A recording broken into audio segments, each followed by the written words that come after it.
ഇതെങ്ങനെയാണ് വീട്ടിൽ ചാർജ് ഇട്ടാൽ നടക്കുമോ കാര്യങ്ങൾ, അല്ലെങ്കിൽ നമ്മുടെ ഡെയിലി യൂസിന് നമുക്ക് എടുത്തുകൊണ്ട് പോകുമ്പോൾ മൊബൈൽ പോലും ചാർജ് ചെയ്യാൻ പറ്റാത്ത ഈ ഒരു സാഹചര്യത്തിൽ 6 മണിക്കൂറോ 8 മണിക്കൂറോ ഈ വാഹനം ചാർജിനിട്ട് കൊണ്ടുപോകുന്നത് പ്രാക്ടിക്കലാണോ? AC വെൻറ്റ്സ് വരാണെങ്കിൽ ഒരു പ്രൊപ്പല്ലറിൻ്റെ ഷേപ്പിലാണ് കൊടുത്തിട്ടുള്ളത്. നമ്മൾ ഓഡി വാഹനങ്ങളെ കാണുന്ന രീതിയിൽ ഇതാണ് ചാർജറിൻ്റെ പാക്കറ്റ് എന്ന് പറയുന്നത്. ഈ പാക്കറ്റ് നമുക്ക് ജസ്റ്റ് ഒന്ന് ഓപ്പൺ ചെയ്ത് നോക്കാം. അൺബോക്സിങ്, വാഹന റിവ്യൂവിനൊക്കെ ഒരു അൺബോക്സിങ് കൂടെ നമുക്ക് ചെയ്ത് കളയാം. ചേട്ടാ മാറിയാലേ നമുക്ക് പോകാൻ പറ്റും ചേട്ടാ.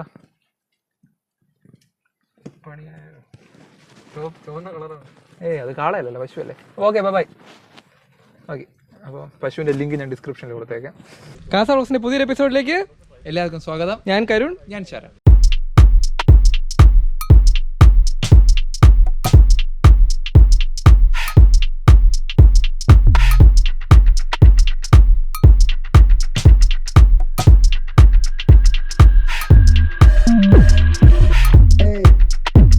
എല്ലാ മാന്യപ്രേക്ഷകർക്കും സ്വാഗതം.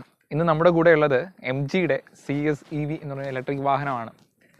ഇലക്ട്രിക് വാഹനങ്ങൾ ഒരുപാട് വിപ്ലവം സൃഷ്ടിച്ചൊരു വർഷമായിരുന്നു കഴിഞ്ഞ വർഷം എന്ന് പറയുന്നത്. ഈ വാഹനം അവതരിപ്പിക്കപ്പെടുന്നത് 2019 ഇന്ന് 2021 ഫെബ്രുവരി 8 ഇതിൻ്റെ ഒരു ഓൾട്ടർ അല്ലെങ്കിൽ ഒരു ഫേസ് ലിഫ്റ്റ് ഇറങ്ങുന്നുണ്ട്.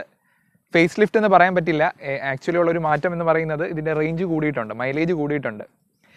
അപ്പോൾ ഇന്ന് ഈ ഒരു വാഹനം കൊണ്ടുവരാനുള്ള കാരണം, ഇന്നൊരു റിവ്യൂ ആയിട്ട് കൊണ്ടുവരാൻ ഉദ്ദേശിച്ചിട്ടല്ല ഞങ്ങളെടുത്തത്. കാര്യം വാഹനം ഇറങ്ങിയിട്ട് ഒരു വർഷമായല്ലോ. അപ്പോൾ ഇന്ന് ഞങ്ങൾ കൊണ്ടുവരുന്ന ഇലക്ട്രിക് വാഹനങ്ങളുടെ സാധ്യതകളും. അപ്പോൾ പലർക്കും ഒരു സംശയം ചോദിച്ചു തുടങ്ങി, ഇതെങ്ങനെയാണ് വീട്ടിൽ ചാർജ് ഇട്ടാൽ നടക്കുമോ കാര്യങ്ങൾ, അല്ലെങ്കിൽ നമ്മുടെ ഡെയിലി യൂസിന് നമുക്ക് എടുത്തുകൊണ്ട് പോകുമ്പോൾ മൊബൈൽ പോലും ചാർജ് ചെയ്യാൻ പറ്റാത്ത ഈ ഒരു സാഹചര്യത്തിൽ 6 മണിക്കൂറോ 8 മണിക്കൂറോ ഈ വാഹനം ചാർജിനിട്ട് കൊണ്ടുപോകുന്നത് പ്രാക്ടിക്കലാണോ എന്നുള്ള ഒരുപാട് ചോദ്യങ്ങൾ കേട്ട് മടുത്തത് കൊണ്ടാണ് അതിന്ന് പിന്നെ തെളിയിക്കാമെന്ന് വെച്ചത്. ഇപ്പോൾ വാഹനം പ്രൊവൈഡ് ചെയ്തിരിക്കുന്നത് തിരുവനന്തപുരത്തെ പോത്തൻസ് MG ആണ്. അപ്പോൾ ഈ വാഹനം ഇന്ന് നമ്മൾ എത്തിയിരിക്കുന്നത് തിരുവനന്തപുരത്തെ അരുവിപ്പുറം എന്നുള്ള സ്ഥലത്താണ്. അപ്പോൾ പ്രകൃതി മനോഹരമായ സ്ഥലത്ത് ഇലക്ട്രിക് വാഹനത്തിൻ്റെ പ്രസക്തി എടുത്തു കാണിക്കാൻ, പൊല്യൂഷൻ ഫ്രീ ആയിട്ടുള്ളൊരു ലോകം സൃഷ്ടിക്കുക എന്നുള്ളൊരു പ്രസക്തിക്ക് വേണ്ടി തന്നെയാണ് ഇങ്ങനൊരു സ്ഥലം ചൂസ് ചെയ്തത്. ഈ വാഹനത്തിനെ കുറിച്ച് പറയുകയാണെങ്കിൽ 2019 MG ഹെക്ടർ എന്ന് പറയുന്ന മോഡൽ ഇറക്കിയതിന് ശേഷം ഇന്ത്യൻ നിരത്തിൽ അവതരിപ്പിച്ച ഒരു മോഡലാണ് CS EV എന്ന് പറയുന്നത്. വിദേശത്തുള്ള പല രാജ്യങ്ങളിലും നമുക്ക് ഇതിൻ്റെ പെട്രോൾ വേർഷൻ കാണാൻ കഴിയും, ഇന്ത്യയിലും അത് ഉടനെ എത്തുന്നതാണ്. പക്ഷേ ഇപ്പോൾ നിലവിൽ ഇന്ത്യയിൽ CS ഇലക്ട്രിക് വേർഷൻ മാത്രമേ അവതരിപ്പിച്ചിട്ടുള്ളൂ. ഒരു പക്ക SUV എന്ന് നമുക്ക് പറയാൻ പറ്റും. ഇതിൻ്റെ മുൻ ഭാഗത്ത് നിന്ന് നമ്മൾ എപ്പോഴും തുടങ്ങും പോലെ തുടങ്ങാം. എന്നാലും ഞാൻ ജസ്റ്റ് ഒന്ന് ഓടിച്ച് പറയാം, സ്ഥിരം ഒരു റിവ്യൂ ശൈലിയിലേക്ക് പോകുന്നില്ല. എനിക്ക് ഏറ്റവും ഇഷ്ടപ്പെട്ട ഒരു കമ്പോണൻ്റ് ഇതിൻ്റെ ഹെഡ്ലാമ്പ്സ് ആണ്. ഒരു വ്യത്യസ്തമായ രീതിയിൽ ഈ ഒരു ഗ്രില്ലിനോട് ചേർന്ന് ഇണങ്ങി കണ്ടിന്യൂഷൻ എന്ന രീതിയിൽ തന്നെ വരുന്നൊരു ഹെഡ്ലാമ്പ്സ് ആണ്. അതിൽ 2 വട്ടക്കണ്ണുകളും അതിനകത്തൊരു ഉണ്ടക്കണ്ണെന്ന രീതിയിൽ പ്രൊജക്ടർ സെറ്റപ്പും കൊടുത്തിട്ടുണ്ട്. സൈഡിലായിട്ടാണ് നമുക്ക് ഇൻഡിക്കേറ്റേഴ്സ് കാണാൻ കഴിയുന്നത്. നടുവിലേക്ക് വരുമ്പോൾ മൊത്തത്തിൽ ഒരു ക്രോമ്യത്തിൽ പൊതിഞ്ഞെടുത്തൊരു ഗ്രില്ല് നമുക്ക് കാണാൻ കഴിയും. ശരിക്കും പറഞ്ഞിട്ടുണ്ടെങ്കിൽ ഇതിൻ്റെ ഒരു മുൻഭാഗത്തെ മനോഹരമാക്കുന്നതിൽ നല്ല പങ്ക് വഹിക്കുന്ന ഒരു ഏരിയ എന്ന് പറയുന്നത് ഇതിൻ്റെ ഒരു ഗ്രില്ലാണ്. ഈ ഒരു ലോഗോയിൽ നമ്മൾ ചെറിയൊരു പുഷ് കൊടുത്താൽ ഈ ഒരു ഭാഗത്തായിട്ടാണ് ഇതിൻ്റെ ചാർജിങ് സോക്കറ്റ് നമുക്ക് കാണാൻ കഴിയുന്നത്. താഴേക്ക് വരുമ്പോൾ നമുക്ക് സ്കിഡ് പ്ലേറ്റ്സ് ഒക്കെ കാണാൻ കഴിയും. ഫ്രണ്ടിൽ സെൻസേഴ്സ് കൊടുത്തിട്ടില്ല, ഒരു അലുമിനിയം ഫിനിഷിങ്ങിൽ തന്നെയാണ് ഈ ഒരു ഏരിയയിൽ താഴത്തെ ഒരു സ്കിഡ് പ്ലേറ്റ്സും ബമ്പർ പാർട്സും ഒക്കെ ഫിനിഷ് ചെയ്തിട്ട് എടുത്തിട്ടുള്ളത്. ഫോഗ് ലാമ്പിൻ്റെ സ്ലോട്ട് ആണെങ്കിലും ഫോഗ് ലാമ്പ്സ് പ്രൊവൈഡ് ചെയ്തിട്ടില്ല. അതിമനോഹരമായ ഒരു ചെന്താരകം നിറത്തിൽ തന്നെയാണ് നമ്മുടെ വാഹനം എത്തിയിട്ടുള്ള ഒരു റെഡ് കളർ. എനിക്ക് ഭയങ്കര ഇഷ്ടപ്പെട്ട ഒരു കളറാണ്. സൈഡിലേക്ക് വരുമ്പോൾ ഇലക്ട്രിക് എന്ന ഒരു വലിയൊരു ബാഡ്ജിങ് കൊടുത്തിട്ടുണ്ട്. കാര്യം ഈ ഒരു ബാഡ്ജിങ് കൊടുത്തില്ലെങ്കിൽ ഇതൊരു ഇലക്ട്രിക് വാഹനമാണ് എന്ന് നമുക്ക് യാതൊരു രീതിയിലും തോന്നില്ല. ആ ഒരു രീതിയിലാണ് ഫിനിഷ്. കാര്യം മുൻപ് നമ്മുടെ ഇന്ത്യൻ നിരത്തുകളിൽ ഉണ്ടായിരുന്ന പല ഇലക്ട്രിക് വാഹനങ്ങൾക്കുള്ള കുഴപ്പം എന്ന് പറഞ്ഞാൽ അതിൻ്റെ ലുക്കിൽ തന്നെ എഴുതി വെച്ചിട്ടുണ്ട് ഇലക്ട്രിക് വാഹനമാണ്. ഒരു വിചിത്ര ജീവി ലുക്കായിരുന്നു പണ്ടത്തുള്ള വാഹനങ്ങളിൽ. ഒരു അമ്പഴങ്ങിയ വിഴുങ്ങിയ ഷേപ്പും അല്ലെങ്കിൽ മൊത്തത്തിൽ ഒരു എരണക്കേട് തോന്നുന്ന ഒരു സൈസൊക്കെ ഷേപ്പും ഡിസൈനൊക്കെ ആയിരുന്നെങ്കിൽ ഇപ്പോഴത്തെ ഇലക്ട്രിക് വാഹനങ്ങൾ നമ്മുടെ പെട്രോൾ വാഹനങ്ങളെ തിരിച്ചറിയാൻ പറ്റാത്ത രീതിയിലാണ് ഡിസൈനിങ് നമുക്ക് പറയേണ്ടി വരും. കാര്യം ആ രീതിയിൽ ഭയങ്കര സോഫിസ്റ്റിക്കേറ്റഡ് ആയിട്ടുള്ള ഡിസൈനിങ് ആണ്. അതുകൊണ്ട് തന്നെ ഒരു വലിയൊരു ഇലക്ട്രിക് എന്നൊരു എംബ്ലം കൊടുത്തിട്ടുണ്ട്. പിന്നെ ബാഡ്ജിങ് കൊടുക്കാൻ എവന്മാരെ കഴിഞ്ഞിട്ടേ ഉള്ളൂ ആരും. അതിൻ്റെ പിന്നിൽ ഞാൻ കാണിച്ചു തരാം, ഇൻ്റർനെറ്റ് ഇൻസൈഡ് ഈ വാഹനത്തിലുമുണ്ട്. സോ MGക്ക് ബാഡ്ജിങ്ങിനെ കാര്യം നമ്മൾ പിന്നെ പ്രത്യേകിച്ച് പറയേണ്ട കാര്യമില്ലല്ലോ. ഡോർ ഹാൻഡിൽസ് വരുമ്പോൾ ക്രോമിയത്തിൻ്റെ ചെറിയൊരു ഇൻസേർട്സ് കൊടുത്തിട്ടുണ്ട്. മുകളിൽ റൂഫ് റെയിൽസ് കാണുവാൻ കഴിയും, ക്രോമിയം പ്ലേറ്റഡ് ആണ്. പിന്നെ പറയുകയാണെങ്കിൽ സൈഡ് വ്യൂ മിറേഴ്സിൽ ഇൻഡിക്കേറ്റർ ഇൻകോർപ്പറേറ്റ് ചെയ്തിട്ടുണ്ട്. താഴേക്ക് വരുമ്പോൾ ചെറിയൊരു ബ്രഷ്ഡ് അലുമിനിയം ഫിനിഷിങ്ങിൽ നമുക്ക് ആ ഒരു താഴ്ഭാഗം കാണുവാൻ കഴിയും. ഒരു ബ്ലാക്ക് ക്ലാഡിങ്ങും കൊടുത്തിട്ടുണ്ട്. മൊത്തത്തിൽ പറയുകയാണെങ്കിൽ SUV ത്വം മുൻവശത്തേക്കാൾ വിളിച്ചോതുന്നത് സൈഡ് പ്രൊഫൈലാണെന്ന് പറയാതിരിക്കാൻ പറ്റില്ല. പിന്നെ ടയേഴ്സാണ് ഇതിൽ ഏറ്റവും നല്ലൊരു കമ്പോണൻറ്റ്. എനിക്ക് ഭയങ്കര ഇഷ്ടപ്പെട്ടു അതിൻ്റെ അലോയ് വീൽസിൻ്റെ ഡിസൈനിങ്. വിൻ മില്ലിനെ സൂചിപ്പിക്കുന്ന രീതിയിൽ അതിനെ ഓർമ്മിപ്പിക്കുന്ന തരത്തിലുള്ള ഡിസൈനിങ് ആണ് അലോയ് വീൽസ് വന്നിട്ട് 215, 50, R17 പ്രൊഫൈലുള്ള ടയേഴ്സാണ് പ്രൊവൈഡ് ചെയ്തിരിക്കുന്നത്. പിന്നിലേക്ക് വരുമ്പോൾ യാതൊരു രീതിയിലും ഇത് ഇലക്ട്രിക് വാഹനമാണെന്ന് അറിയാൻ കഴിയില്ല. കാര്യം വളരെ മനോഹരമായൊരു ഡിസൈനിങ് ആണ്, എസ്പെഷ്യലി ഇതിൻ്റെ ടെയിൽ ലാംപ്സ്. പിന്നെ ഇവിടെ CSEV എന്നൊരു ബാഡ്ജിങ് ഉണ്ട്. ഗ്ലാസ് ഏരിയയൊക്കെ അതിമനോഹരമായി കൊടുത്തിട്ടുണ്ട്. വൈപ്പേഴ്സും ഡിഫോഗേഴ്സും കാണുവാൻ കഴിയും. ഷാർക്ക് ഫിൻ ആൻറ്റിനെയും ഹൈ മൗണ്ടഡ് സ്റ്റോപ്പ് ലാംപ്സും കൊടുത്തിട്ടുണ്ട്. നടുവിലായിട്ട് MGയുടെ ലോഗോ ഉണ്ട്. അത് തന്നെ നമുക്ക് ഈ ഒരു ഹോൾഡറിൽ പിടിച്ച് നമുക്ക് ബൂട്ട് തുറക്കാവുന്നതാണ്. ഇൻ്റർനെറ്റ് ഇൻസൈഡ് പതിപോലെ ആസ് യൂഷ്വൽ വാഹനത്തിലുണ്ട്. താഴേക്ക് വരുമ്പോൾ ബമ്പർ, അതിൽ നമുക്കൊരു റിഫ്ലക്ടറും ഒരു അലുമിനിയം ഫിനിഷിങ്ങും കൊടുത്തിട്ടുണ്ട്. അപ്പോൾ നമുക്ക് എന്തായാലും ഇതൊന്ന് ജസ്റ്റ് ഓപ്പൺ ചെയ്യാം. 448 ലിറ്ററാണ് ബൂട്ട് സ്പേസ് എന്ന് പറയുന്നത്. നല്ല നീറ്റ്ലി അത് കൊടുത്തിട്ടുണ്ട്. ഓരോ ഏരിയയും ജസ്റ്റ് ആ ഒരു ഡെഡിക്കേറ്റഡ് സ്ലോട്ട്സ് പലതിനും കൊടുത്തിട്ടുണ്ട്. ലാംപ്സ് കാണുവാൻ കഴിയും. ഇതാണ് ചാർജറിൻ്റെ പാക്കറ്റ് എന്ന് പറയുന്നത്. ഈ പാക്കറ്റ് നമുക്ക് ജസ്റ്റ് ഒന്ന് ഓപ്പൺ ചെയ്ത് നോക്കാം. അൺബോക്സിങ്, വാഹന റിവ്യൂവിനൊക്കെ ഒരു അൺബോക്സിങ് കൂടെ നമുക്ക് ചെയ്ത് കളയാം. ഇതാണ് ഇതിൻ്റെ ചാർജർ എന്ന് പറയുന്നത്. ഇപ്പോൾ 3 പിന്നാണ്. നമ്മുടെ വീട്ടിലൊക്കെ നമുക്ക് ചാർജ് ചെയ്യുന്നതിന് യൂസ് ചെയ്യുന്ന ഒരു സംഭവമാണ്. അല്ലാതെ DC ഫാസ്റ്റ് ചാർജർ ഉണ്ട്. അതാകുമ്പം ഒരു മണിക്കൂർ 80% കയറും. ഇതിപ്പോൾ ഏകദേശം ഒരു 6 മുതൽ 8 മണിക്കൂറൊക്കെ വേണ്ടി വരും. അതിനും ഒരു പ്രത്യേക സ്ലോട്ട് നൽകി ഒതുക്കി വെച്ചിട്ടുണ്ട്. സ്പേസൊക്കെ ഇതിനടിയിലാണ്. പാഴ്സൽ ട്രേ കാണുവാൻ കഴിയും. നല്ല വെയിറ്റ് ഉണ്ട്. ഇൻറ്റീരിയർ നോക്കാം, എന്നിട്ട് ബാക്കി വിശേഷങ്ങൾ കുറച്ചുകൂടെ ഉണ്ട്, അത് ഞാൻ പറഞ്ഞുതരാം. അപ്പോൾ പതിപോലെ ഡോർസ് പറഞ്ഞുകൊണ്ട് തന്നെ നമുക്ക് ആരംഭിക്കാം. ഡോർ പാനൽ വളരെ നീറ്റായി ഡിസൈൻ ചെയ്തെടുത്തിട്ടുണ്ട്. Lock unlock buttons. ഈ ഒരു ഡോർ ഹാൻഡിൽ എനിക്ക് നല്ല രീതിയിൽ ഇഷ്ടപ്പെട്ടിട്ടുണ്ട്. ശരിക്കും പറഞ്ഞിട്ടുണ്ടെങ്കിൽ ഇലക്ട്രിക് വാഹനത്തിൻ്റെ എല്ലാവിധ സ്റ്റാൻഡേർഡും ഇത് പാലിക്കുന്നുണ്ട്. ഇത് കാണുമ്പോൾ എനിക്ക് തോന്നുന്നുണ്ട്. ഒരു വൈറ്റ് സ്റ്റിച്ചിങ്ങിൽ ഒരു ലെതർ ഫിനിഷിങ് ഈ ഒരു ഭാഗത്ത്, താഴെ വാട്ടർ ബോട്ടിൽ ഹോൾഡേഴ്സ്, ഇതൊക്കെയാണ് ഡോർ. സ്പീക്കറും കൊടുത്തിട്ടുണ്ട് കേട്ടോ. ഇനി ഇൻറ്റീരിയറിലേക്ക് നമുക്ക് കിടക്കാം. ഇൻറ്റീരിയറിനെ പറ്റി പറയുമ്പോൾ എടുത്ത് പറയേണ്ടത് സ്റ്റിയറിംഗ് വീലാണ്. ആദ്യം ഒരു 3 സ്പോക്ക് സ്റ്റിയറിംഗ് വീലാണ്. ഫ്ലാറ്റ് ബോട്ടം ആണ്. ക്യൂട്ട് MGയുടെ ലോഗോ നമുക്ക് കാണുവാൻ കഴിയും. മറ്റുള്ള വാഹനങ്ങളിൽ നിന്ന് കുറച്ചുകൂടെ ക്യൂട്ടാണ് ഇതിൻ്റെ ഒരു സ്റ്റിയറിംഗ് വീൽ. മറ്റുള്ള MG വാഹനങ്ങളെ കമ്പയർ ചെയ്യുമ്പോൾ സ്റ്റിയറിംഗ് കൺട്രോൾസ് കൊടുത്തിട്ടുണ്ട്. AC വെൻസ് വരാണെങ്കിൽ ഒരു പ്രൊപ്പല്ലറിൻ്റെ ഷേപ്പിലാണ് കൊടുത്തിട്ടുള്ളത്. നമ്മൾ ഓഡി വാഹനങ്ങളെ കാണുന്ന രീതിയിൽ ഒരു 360 രീതിയിൽ അഡ്ജസ്റ്റ് ചെയ്യാൻ പറ്റുന്ന AC വെൻസ് ആണ്. ഒരു ബ്രഷ്ഡ് അലുമിനിയത്തിൻ്റെ ആവരണത്തോടു കൂടി കൊടുത്തിട്ടുള്ളതാണ് AC വെൻസ്.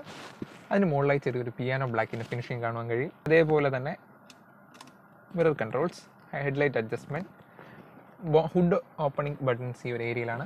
ഈ ഒരു ഏരിയയിലായി നൽകിയിട്ടുള്ളത് ഒരു സോഫ്റ്റ് ടച്ച് ലെതർ പോലത്തെ ഒരു മെറ്റീരിയലാണ്. അതിൻ്റെ സ്റ്റിച്ചിങ് നല്ല രീതിയിൽ പ്രൊവൈഡ് ചെയ്തിട്ടുണ്ട്. നല്ല രീതിയിൽ നല്ല സ്റ്റൈലിഷ് ആയിട്ട് സിമ്പിളും ഹമ്പിളുമായി തന്നെ മീറ്റർ കൺസോൾ ഡിസൈൻ ചെയ്തെടുത്തിട്ടുണ്ട്. നടുവിലെ TFT സ്ക്രീനും വലതുവശത്തായിട്ട് RPM മീറ്ററും ലെഫ്റ്റ് സൈഡിൽ വന്നിട്ട് നമുക്ക് സ്പീഡോ മീറ്ററും കാണുവാൻ കഴിയും. ഇനി ഇതിൻ്റെ ഇൻഫോർടൈൻമെൻറ്റ് സിസ്റ്റത്തിലേക്ക് വരികയാണെങ്കിൽ ഒരു 8 ഇഞ്ച് ഡിസ്പ്ലേ ആണ് കൊടുത്തിട്ടുള്ളത്. നമ്മുടെ മറ്റുള്ള MGയിൽ നിന്ന് വ്യത്യസ്തമായ ഒരു കൊച്ചു സ്ക്രീനാണ്.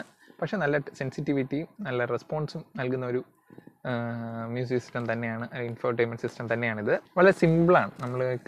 മറ്റുള്ള നമ്മളെ MG ഹെക്ടറിൽ കണ്ടതിൽ നിന്ന് കുറച്ച് വ്യത്യസ്തമായിട്ടാണ്. ഈ ഒരു ഏരിയയിൽ നമുക്ക് ചാർജ് റേഞ്ചൊക്കെ കാണിക്കും. 46% ചാർജ് കൊണ്ട് 120 കിലോമീറ്റർ ഓടും. താഴേക്ക് വരുമ്പോൾ ഓട്ടോ ACയുടെ കൺട്രോൾസാണ്. എല്ലാം സിമ്പിളാണ്. ഒരുപാട് വാരി വലിച്ചുള്ള ഒരു ഗിമ്മിക്കുകളൊക്കെ പരമാവധി അവോയ്ഡ് ചെയ്തിട്ടുണ്ട് MG ഇതിൽ വന്നപ്പോൾ. ഇത് ഡ്രൈവ് മോഡാണ്. ഇത് കൈനറ്റിക് എനർജിയുടെ റീസ്റ്റോറേഷൻ സിസ്റ്റം. അതായത് നമ്മുടെ ബ്രേക്ക് ചെയ്യുമ്പോൾ അതിൽ നിന്നുള്ള ചാർജിങ് റീചാർജ് ചെയ്ത് നമ്മുടെ ബാറ്ററി ചാർജ് ചെയ്യുന്നതാണ്. കൈനറ്റിക് എനർജി റീജനറേറ്റീവ് സിസ്റ്റമാണ് ഈ ഒരു സ്വിച്ച്. അതേപോലെ തന്നെ റോട്ടറി കൺട്രോൾസ് ആണ്. ഡ്രൈവ് മോഡ്, ന്യൂട്രൽ, അതേപോലെ റിവേഴ്സ് മോഡ്. നടുവിലായിട്ട് പാർക്ക് ബ്രേക്ക് ഉണ്ട്. Electric park break. ഇത് പാർക്ക് മോഡാട്ടോ, നമുക്ക് ഇങ്ങനെ അഡ്ജസ്റ്റ് ചെയ്യാൻ പറ്റും. ഇത് park break, auto hold. Close ചെയ്ത് വയ്ക്കാൻ പറ്റുന്നതാണ് നമ്മുടെ ഈ ഒരു ഏരിയയിൽ കൊടുത്തിട്ടുള്ള കപ്പ് ഹോൾഡേഴ്സ്. ഈ ഒരു ഏരിയയിൽ കൺവീനിയൻ്റ് ആയിട്ടുള്ള ഒരു പൊസിഷൻ തന്നെ ആംബ്രസ്റ്റ് കൊടുത്തിട്ടുണ്ട്. അതിനടിയിൽ അത്യാവശ്യത്തിന് സാധനങ്ങൾ സൂക്ഷിക്കാൻ കഴിയുന്നതിൽ നല്ല ഡെപ്തിൽ സ്പേസ് പ്രൊവൈഡ് ചെയ്തിട്ടുണ്ട്. എല്ലാത്തിലും ഒരു ക്വാളിറ്റി പ്രകടമായി കാണാം. ഈ ഒരു ടെക്സ്ചറൊക്കെ എനിക്ക് അതിമനോഹരമായി ഇഷ്ടപ്പെട്ട കുറച്ച് കമ്പോണൻസ് ആണ്. സൺവിസേഴ്സിൽ നമുക്ക് മിറേഴ്സ് കാണാൻ കഴിയും. ലൈറ്റ്സ് ഒന്നുമില്ല. സൺറൂഫിൻ്റെ കൺട്രോൾ ഈ ഒരു റോട്ടറി സ്വിച്ചസ് വെച്ചാണ്.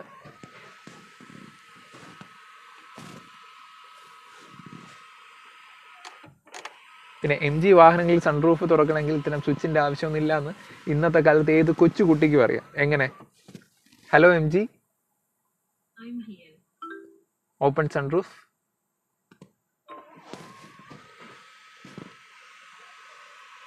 ഇത് ഞാനൊരു ഫീച്ചറായിട്ട് പറഞ്ഞിട്ടുണ്ടെങ്കിൽ കമൻറ്റ് ബോക്സിൽ ഫ്രഷ് എന്ന് വരുമായിരുന്നു. അതുകൊണ്ടാണ് ഞാൻ പിന്നെ അത് അവോയ്ഡ് ചെയ്തിട്ട് ആ ഒരു രീതി തന്നെ നിങ്ങൾക്ക് കാണിച്ചത്. വളരെ ചെറിയൊരു ഗ്ലോ ബോക്സ് ആണ് നൽകിയിട്ടുള്ളത്. ഇവിടെയായിട്ട് നമുക്ക് ഒരു മാനുവൽ ഡിമ്മിങ് ആയിട്ടുള്ള ഒരു മിറർ കാണുവാൻ കഴിയും. ഇനി നമുക്ക് ഇതിൻ്റെ സെക്കൻഡ് റോ എങ്ങനെയെന്നും കൂടെ നോക്കാം. എന്നിട്ട് നമുക്ക് പെട്ടെന്ന് ഡ്രൈവിങ്ങിലേക്ക് കിടക്കാം. ബിക്കോസ് അതിലാണ് എല്ലാ കാര്യങ്ങളും ഉള്ളത്. അധികം ഹെഡ് റൂം ഇല്ലാത്തതുകൊണ്ട് തന്നെ ബ്ലൈൻഡ്സ് മാറ്റിക്കഴിഞ്ഞാൽ വളരെ സ്പേഷ്യസ് ആയി നമുക്ക് തോന്നും. കാര്യം നമ്മുടെ തലയ്ക്ക് തൊട്ട് മുകളിലായിട്ടാണ് ഈ സൺറൂഫ് കൊടുത്തിട്ടുള്ളത്. ഹെക്ടറിലൊക്കെ നല്ല ഹൈറ്റ് ഉണ്ടല്ലോ. വളരെ സ്പേഷ്യസ് ആയിരിക്കാൻ കഴിയുന്ന ഒരു പിൻ സീറ്റാണ്. നല്ല ലെതർ റാപ്ഡ് ആയിട്ടുള്ള സീറ്റ്സ് ആയതുകൊണ്ട് നമ്മളെ പൊതിഞ്ഞ് പിടിക്കുന്ന ആ ഒരു സുഖത്തോടു കൂടി ഇരിക്കാൻ കഴിയും. ഐസോഫിക്സ് സീറ്റ്സ് ഉണ്ട്. റിയർ AC വെന്റ് ഇല്ലാത്തതും റിയർ ആംബ്രസ്റ്റ് ഇല്ലാത്തതും ഒരു പോരായ്മ തന്നെയാണ് ഈ ഒരു പ്രൈസ് റേഞ്ചിൽ.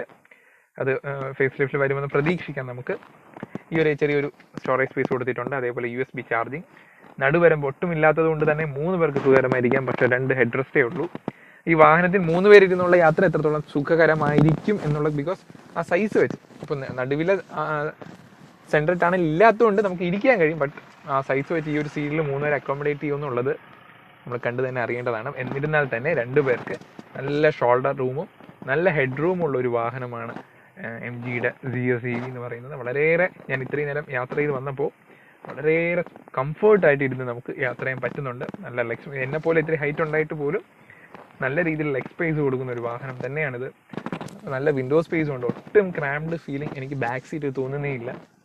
പിന്നെ ഞാൻ നേരത്തെ പറഞ്ഞതുപോലെ AC വെൻസും ആംബ്രസ്റ്റും ഇത് മാത്രമേ എനിക്ക് തോന്നുന്നുള്ളൂ. ഇനി നമുക്ക് ഡ്രൈവിലേക്ക് കിടക്കാം.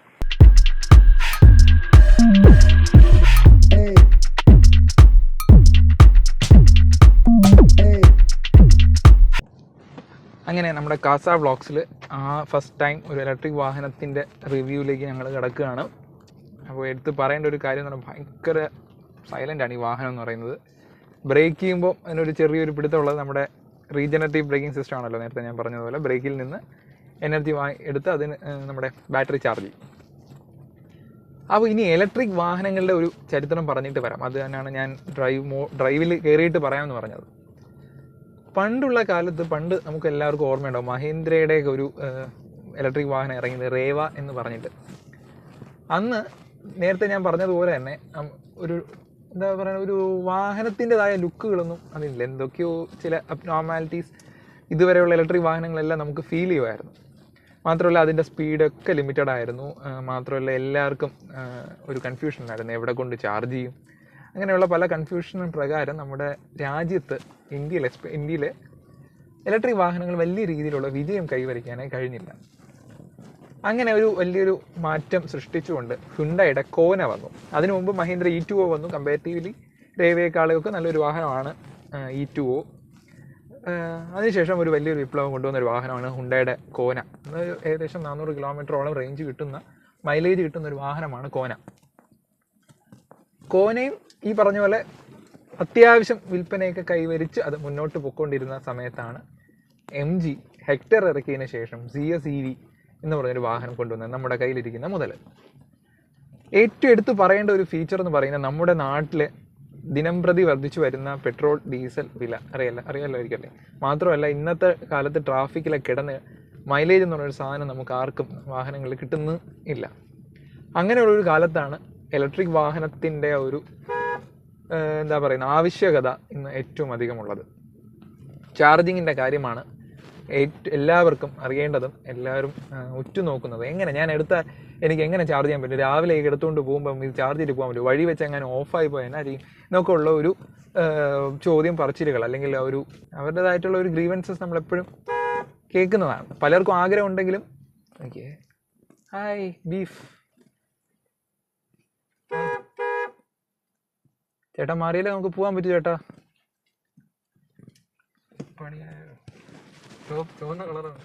അത് കാളയല്ലല്ലോ, പശുവല്ലേ. Okay bye. ഓക്കെ, അപ്പോൾ പശുവിൻ്റെ ലിങ്ക് ഞാൻ ഡിസ്ക്രിപ്ഷനിൽ കൊടുത്തേക്കാം. ഓക്കെ, അങ്ങനെ ഞാൻ ഫ്ലോ അങ്ങ് പോയി പശു കാരണം. അങ്ങനെയാണ് ZS EV ഇറങ്ങിയതും. പലർക്കും ഓക്കെ നമ്മൾ പറഞ്ഞെടുത്തത് എങ്ങനെ ചാർജ് ചെയ്യുമെന്നുള്ളത്. അതിനെ ചുവട് പിടിച്ച് അതിന് റെസ്പോൺസായിട്ട് KSEB പല ചാർജിങ് സ്റ്റേഷനിലും കേരളത്തിലെ പല സെക്രട്ടേറിയറ്റ് ഉൾപ്പെടെ പലയിടങ്ങളിലായി കൊണ്ടുവന്നു. അപ്പോൾ അതിനു മുമ്പ് തന്നെ ടാറ്റ ടിഗോർ EV അതേപോലെ തന്നെ ഉള്ള വാഹനങ്ങൾ മഹീന്ദ്ര വെറിറ്റോ EV ഒക്കെ എത്തിയിരുന്നു, വലിയൊരു സക്സസ് ഒന്നും കൈവരിക്കാൻ കഴിഞ്ഞില്ല. പിന്നീടുണ്ടായ ഒരു വിപ്ലവകരമായ മാറ്റമാണ് നെക്സൺ EVയിലേക്ക് എത്തിയത്. അതെല്ലാം നമ്മൾ കണ്ടു. അപ്പോൾ അതിനെ ഏറ്റവും ചുവട് പിടിക്കുകയും ലക്ഷൂറിയസ് ആയിട്ടൊരു ഇലക്ട്രിക് വാഹനം ഇന്ത്യൻ നിരത്തുകൾ സമ്മാനിച്ചൊരു വാഹനത്തിൻ്റെ കൂടെയാണ് ഇന്ന് നമ്മൾ ഇരിക്കുന്നത്. ഇനി MG CSEVയുടെ പ്രത്യേകത പറയുകയാണെങ്കിൽ ഭയങ്കര ടോർക്കി ആയിട്ടുള്ള ഒരു എഞ്ചിനാണ്.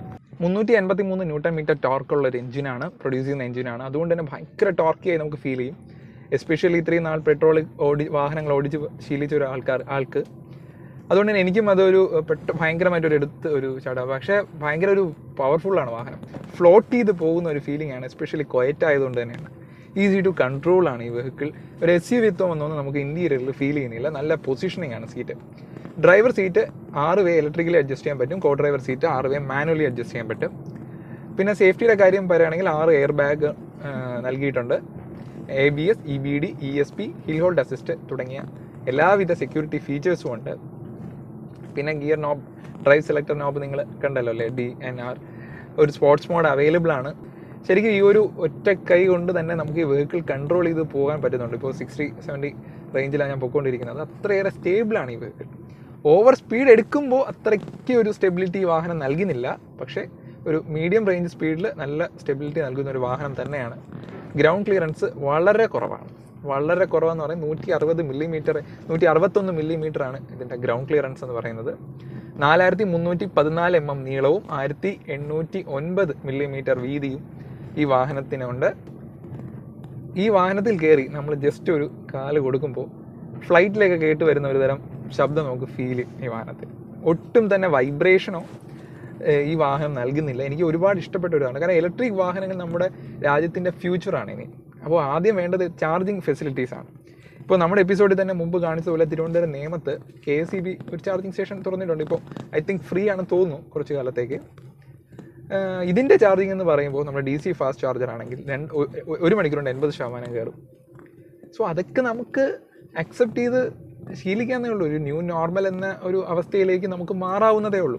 കാര്യം വളരെയേറെ എക്കണോമിക്കലാണ്. 1 കിലോമീറ്റർ ഓടാൻ ഇന്നത്തെ കാലത്ത് 1 കിലോമീറ്റർ ഓടാൻ ഒരു 6-7 റുപ്പീസ് എങ്കിലും ആവുന്നുണ്ട് ഇന്നത്തെ പെട്രോൾ പ്രൈസ് വെച്ചിട്ട്. സോ അതിനെയൊക്കെ കമ്പയർ ചെയ്ത് നോക്കുമ്പോൾ ഡെയിലി സിറ്റി ഓട്ടോ ഒക്കെ ഉള്ളവർക്ക് 340 കിലോമീറ്റർ റേഞ്ച് കിട്ടുക എന്ന് പറഞ്ഞാൽ അതൊരു ചെറിയ കാര്യമല്ല. ഇലക്ട്രിക് വാഹനങ്ങൾ നിങ്ങൾ എന്തുകൊണ്ടാണ് പ്രിഫർ ചെയ്യാത്തതെന്ന് ഇനി ആ ഡൗട്ട്സൊക്കെ ക്ലിയർ ചെയ്തിരിക്കണം. പതുക്കെ മാളുകളിൽ ചാർജിങ് സ്റ്റേഷൻ വന്നുകൊണ്ടിരിക്കുകയാണ്. അപ്പോൾ കാറുകളുണ്ടെങ്കിൽ ഇനി ഇത്തരം ഡെവലപ്മെൻറ്റ്സ് ഉണ്ടാകും. അപ്പോൾ നമ്മളിലുള്ളിൽ തന്നെ ഒരു മാറ്റം നമ്മൾ സൃഷ്ടിച്ചു കൊണ്ടുവന്നാൽ മാത്രമേ ഇലക്ട്രിക് വാഹനങ്ങൾ, അതിന് ഏറ്റവും വലിയൊരു ചേഞ്ചാണ് നമ്മുടെ ഇലക്ട്രിക് വാഹനങ്ങളുടെ ഒരു സെയിൽസ് ലിസ്റ്റ് എടുത്ത് നോക്കിയാൽ. CSEVയുടെയൊക്കെ ഒരു സെയിൽസ് ഫിഗർ നിങ്ങൾ നോക്കിയാൽ ഇത്രയേറെ സെയിൽസ് ഇത് കാഴ്ചവെക്കുന്നുണ്ട്. അപ്പോൾ ഇലക്ട്രിക് വാഹനത്തിൻ്റെ വിശേഷങ്ങളൊക്കെ കണ്ടല്ലോ.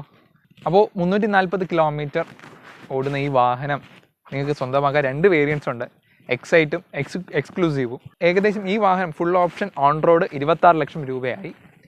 അപ്പോൾ നിങ്ങളുടെ സംശയങ്ങൾക്കെല്ലാം ഞാൻ മറുപടി തന്നു എന്ന് വിശ്വസിക്കുന്നു. ലോങ് ഒന്നും പോകാൻ പറ്റില്ല എന്ന് പറഞ്ഞാൽ ഈ ഒരു 340 കിലോമീറ്റർ ലോങ് പോകുന്നത് ഇന്നത്തെ കാലത്ത് ഒരു പ്രാക്ടിക്കൽ അല്ല. പക്ഷേ നമ്മുടെ ഓട്ടങ്ങൾക്ക്, നമ്മുടെ ഡൊമസ്റ്റിക് ആയിട്ട് പർപ്പസിനുള്ള ഓട്ടങ്ങൾക്ക് എന്തുകൊണ്ടും ഇനി സ്യൂട്ടബിൾ EVs ആണ്. അപ്പോൾ നമ്മൾ മാറി ചിന്തിക്കേണ്ട കാലം കഴിഞ്ഞു. ചാർജിങ് സ്റ്റേഷനുകൾ വന്നുകൊണ്ടിരിക്കുകയാണ്. നമ്മുടെ ഷോപ്പിംഗ് മാൾസിലും അതേപോലെയുള്ള ഓഫീസുകളിലും ഇപ്പോൾ ചാർജിങ് സ്റ്റേഷനുകൾ വന്നുകൊണ്ടിരിക്കാനുള്ള പ്ലാൻസിലാണ്. അതൊക്കെ വന്നു കഴിഞ്ഞാൽ നമുക്ക് ഇതുകൊണ്ട് ലോങ് പോകാം എന്നുള്ള നമ്മുടെ സ്വപ്നം തന്നെ അത് സഫലീകരിക്കും എന്നുള്ളത് തീർച്ചയാണ്. അപ്പോൾ നമ്മളായിട്ട് മാറ്റങ്ങൾ കൊണ്ടുവരാൻ ശ്രമിക്കുക. നമുക്ക് തന്നെ ഒരു മാറ്റങ്ങളാവാം. നമ്മൾ ആഗ്രഹിക്കുന്ന മാറ്റങ്ങൾ നമ്മൾ തന്നെയാണ് ആദ്യം കൊണ്ടുവരേണ്ടത്. അപ്പോൾ ഇന്നത്തെ എപ്പിസോഡ് നിങ്ങൾക്ക് ഇഷ്ടമായി കാണും എന്ന് പ്രതീക്ഷിക്കുന്നു. ഇത്രയും നേരം ഇലക്ട്രിക് വാഹനത്തിൻ്റെ സാധ്യതകളും അതിൻ്റെ പെർഫോമൻസും മനസ്സിലാക്കാൻ വേണ്ടി വാഹനം തന്നുവിട്ടത് നമുക്ക് പോത്തൻസ് MG ആണ്. അവരോട് താങ്ക്സ് ഞാൻ പറയുന്നു. അതുകൊണ്ട് തന്നെ ഈ വാഹനത്തിൻ്റെ ബുക്കിങ്ങുമായി എന്തെങ്കിലും ഡീറ്റെയിൽസ് നിങ്ങൾക്ക് താഴെ കൊടുത്തിരിക്കുന്ന നമ്പറിലും ഡിസ്ക്രിപ്ഷനിലും ഞാൻ കൊടുത്തിട്ടുണ്ട്. കോൺടാക്ട് ചെയ്യുക. കുഴിവിളക്കുളത്തിൻ്റെ സൈഡിൽ നിന്നും ക്യാമറാമാൻ കരുണോടൊപ്പം ശരൺ സൈനിങ് ഓഫ്. ബൈ.